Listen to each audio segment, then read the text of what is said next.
बन्नीपुर गांव के पास एक बड़ा जंगल था। विभिन्न प्रकार के जानवर वहां रहते थे।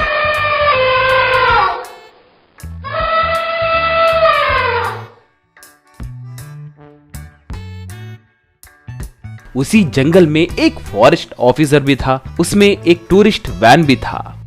उसे पांडु नाम का एक गरीब बूढ़ा आदमी चलाता था। वो यात्रियों को बस में चढ़ाकर जंगल में घुमाता था। उसके चारों ओर ग्रिल्स रहने के कारण जानवरों से यात्रियों को कोई खतरा नहीं रहता था। देखिए साहब, अच्छे से देखिए। देखिए मेम साहब, बच्चों तुम भी देखो उस शेर, बाघ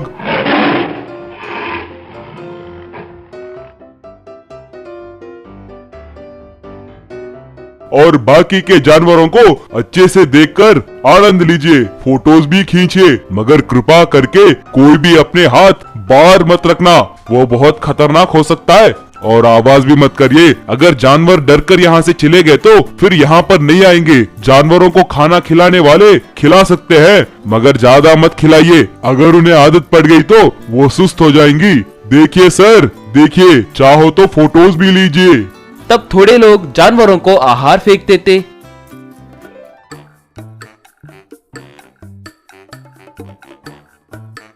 यात्रा पूरी होने के बाद यदि कोई टूरिस्ट पैसे देता तो पांडु पैसे लेता था। उसके ऊपरी अधिकारी का नाम सोमेश था। पांडु बहुत गरीब था। वो एक छोटी सी झोपड़ी में रहता था। उसकी लक्ष्मी नाम की पत्नी और गोविंद नाम का बेटा था। गोविंद एक जेसीबी को चलाते हुए जीवन गुजारता था। एक दिन पांडु जंगल के रास्ते से जा रहा था तो अचानक से वैन रुक गई।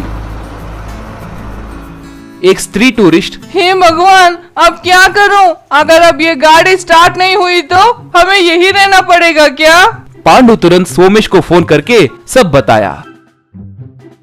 पांडु, उस मैकेनिक रामू ने 4 दिन की छुट्टी ली है। अब क्या करेंगे? अगर ये बात बाहर वालों को पता चली तो पूरे मीडिया वाले यही खबर बार बार दिखाते जाएंगे। तब हमारी नौकरी पक्का चली जाएगी। सर, मैंने आपको एक नई वैन खरीदने के लिए बहुत दिनों से कहते आ रहा हूँ ना। अब देखिए हम लोग कितनी मुसीबत में फंस गए। अगर इन यात्रियों को कुछ हुआ तो कैसे सर? मैं एक नए वैन के लिए अपने ऊपरी अधिकारियों से बहुत बार पूछ चुका हूँ। ये बात तुम्हें भी पता है ना पांडु? ऐसे खतरनाक हादसे होने तक वो लोग हमें नया वैन नहीं देंगे। अब हम क्या करें, कुछ समझ नहीं आ रहा। सर, आप चिंता मत करो, मैं ही कुछ करूँगा। और वो हिम्मत जुटाकर वैन उतरा और वैन की मरम्मत करने लगा। शेर और बाघ उसके पास आकर खड़े हो गए, मगर वो बिना डरे वैन को रिपेयर करने लगा। सारे यात्री डरते हुए उसे देखने लगे और अंत में उसकी मरम्मत करके वहां से निकला। बाद में यात्रियों को फॉरेस्ट ऑफिस के पास उतारा। तब वो लोग उसकी हिम्मत की तारीफ करते हुए उसे पैसे दिए। एक बार वैन पूरी तरह से खराब हो गई थी। मैकेनिक रामू उसे देखकर, अब ये पूरी तरह से खराब हो गई है। ये क्या भाई, आप ऐसे कह रहे हो? थोड़ी देर पहले ही टूरिज्म मिनिस्टर ने फोन किया था। विदेश से फॉरेन डेलीगेट्स अपने परिवार के साथ आ रहे हैं, यूँ कह रहे थे। उन्हें पूरा जंगल घुमाकर दिखाने के लिए कहा था। अगर उन्हें इस वैन के बारे में बताए तो वो हमें नौकरी से निकाल देंगे भाई। हे भगवान, अब हम क्या करें? वो परसों ही आ रहे हैं। सर, आप घबराइए मत। टेंशन में इंसान हमेशा गलत फैसले ही लेता है। मुझे थोड़ा समय दीजिए, मैं कुछ न कुछ सोचूंगा। बाद में पांडु अपने घर वालों से जो बीता वो सब बताया। पिताजी, मुझे एक उपाय सूझा है। एक बड़े से टंकी में कुर्सियों का प्रबंध किए तो यात्रियों को उनमें बिठाकर जेसीबी में घुमा सकते हैं। टंकी बहुत ऊंचाई पर रहने के कारण जानवरों से कोई परेशानी नहीं होगी।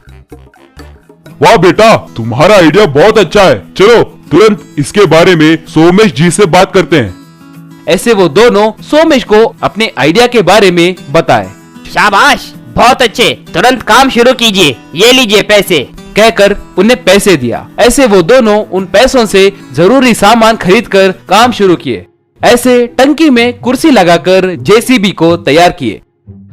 एक दिन वो विदेशी आए। फूलों की माला डालकर सोमेश उनका स्वागत किया। Welcome to India and welcome to Badipur forest. This is our latest tourist vehicle, open vehicle. Please sit sir, please sit. सबको बिठाकर गोविंद जेसीबी चलाने लगा। गोविंद जेसीबी चलाते हुए जा रहा था तो सारे जानवर उनके इर्द गिर्द आ गए। ऊपर टंकी में रहा पांडु उनसे, सर, मैडम, बच्चे, my name Pandu, English speaking थोड़ा थोड़ा, animals very danger, be careful, throw food, take photos. ऐसे वो सब जानवरों को खाना डालकर फोटोज खींचने लगे। बाद में उन्हें लेकर जेसीबी ऑफिस के पास आई। Wow, what a wonderful trip it is. Thank you, Pandu. Thank you, Govind. Thank you so much. You people are really good. I will tell the minister about you guys. Please accept this. कहकर पांडु को पैसे दिया। सब खुश हुए। बाद में minister एक नया वैन खरीदने के लिए मंजूरी दिए। पांडु खुशी से उस पे यात्रियों को घुमाने लगा।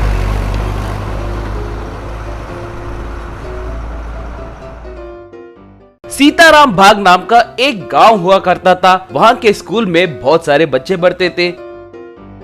शंकर नाम का गरीब बच्चा, राम लक्ष्मण नाम के दो अमीर बच्चे भी उसी स्कूल में पढ़ते थे। राम लक्ष्मण को अपने अमीर होने का बहुत घमंड था, मगर उनका घमंड इन बच्चों को कहीं दिख न जाए इस चीज का भी वो ख्याल रखते थे। एक दिन शुभम नाम के एक गरीब बच्चे के झोपड़ी के सामने उसका जन्मदिन मना रहे थे। तभी वहाँ पर आए राम लक्ष्मण ना चाहते हुए भी सबके साथ मिलकर Happy birthday to you, Happy birthday to you कहकर गाने लगे। बाद में शुभम सबको मिठाई और समोसा लाकर दिया। छी, इस गरीब के जन्मदिन को आना पड़ा। छी, यहाँ रह नहीं पा रहा हूँ। क्या कर सकते हैं, सब हमारे कर्म है। वो अपने गंदे हाथों से इन्हें देकर गया है, अब मैं इन्हें कैसे खाऊं? रे, मैं जैसे कर रहा हूँ ठीक वैसे ही करो। कहकर अपने प्लेट को नीचे गिरा दिया। उसे देखकर राम भी अपने प्लेट को नीचे गिरा दिया। अरे रे, फिसल गया क्या? संभल कर पकड़ना था ना रे। जाने दो रे, नीचे गिर गया तो क्या हुआ?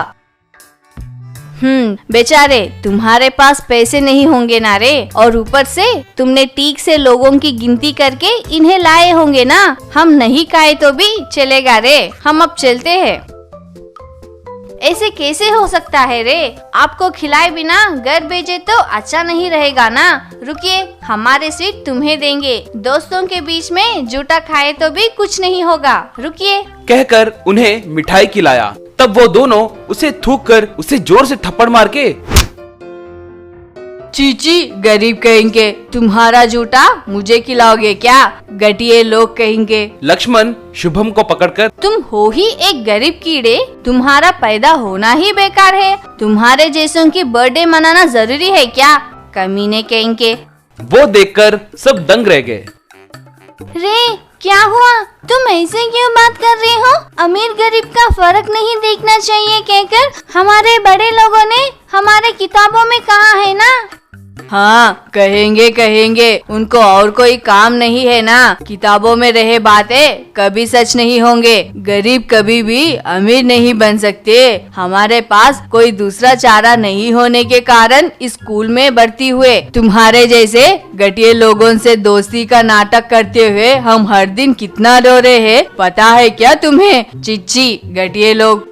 आज जो कुछ भी हुआ हमारे अच्छे के लिए ही हुआ है रे। हमारे मन में क्या है वो सब तुम्हें बता पाए। अब से आप लोग अपने हद में रहना। कम से कम हमसे बात करने की भी कोशिश मत करना। रे, चलो रे, जाते हैं। इन घटिया लोगों से हमें क्या काम है? कहकर वो गुस्से से जाने लगे तो बाकी के बच्चे उन्हें आश्चर्य होकर देखने लगे। अगले दिन राम गोल्डन मिनी बाइक पर, लक्ष्मण मनी मिनी बाइक पर स्कूल आए। सारे बच्चे उन्हें आश्चर्य होकर देखने लगे। रे, तुम्हारे बाइक्स बहुत अच्छे हैं रे। इससे पहले हमने कभी भी तुम्हें इन बाइक्स पर नहीं देखा। तुम ये कहाँ खरीदे रे? मैंने तुम लोगों से पहले ही कहा था ना कि हमसे बात मत करो। तुम्हें शर्म नहीं है क्या? ये बाइक्स हमारे पास पहले से ही थी, मगर हम इन पर आए तो आप लोग फील होंगे सोचकर इतने दिन इन्हें नहीं लाए। अब हमें उसकी जरूरत नहीं है। तुम जैसे गरीबों के लिए हमारे खुशी को हम क्यों छोड़े, इसलिए इन्हें लाए। जाओ यहाँ से। ऐसे ही देखे तो हमारे गाड़ियों को नजर लग जाएगी, इडियट्स। ये सुनकर शंकर को बहुत गुस्सा आया। एक दिन स्कूल में टीचर, बच्चों, बहुत जल्द inter school mini bike competition होने वाला है। उसमें जीतने वाले स्कूल को 10 लाख रुपए का इनाम मिलेगा। लक्ष्मण, तुम सबके पास बाइक है ना? तुम सब उसमें भाग लो और किसी तरह 10 लाख रुपए जीतो। उन पैसों से हम स्कूल का मरम्मत कराएंगे। Wish you all the best.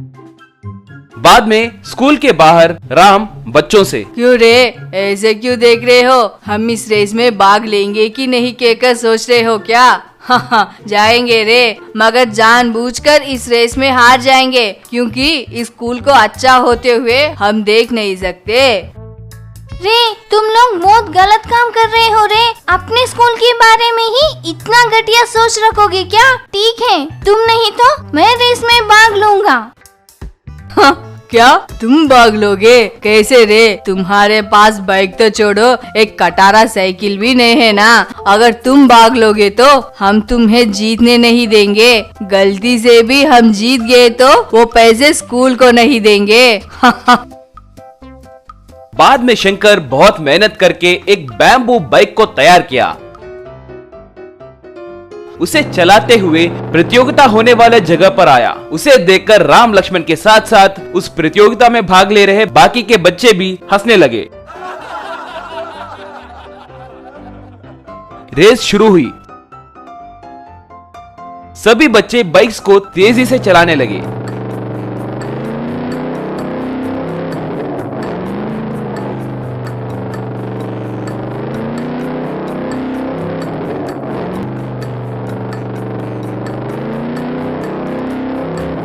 आखिर में शंकर की बाइक सबसे आगे निकलकर लाइन को पार की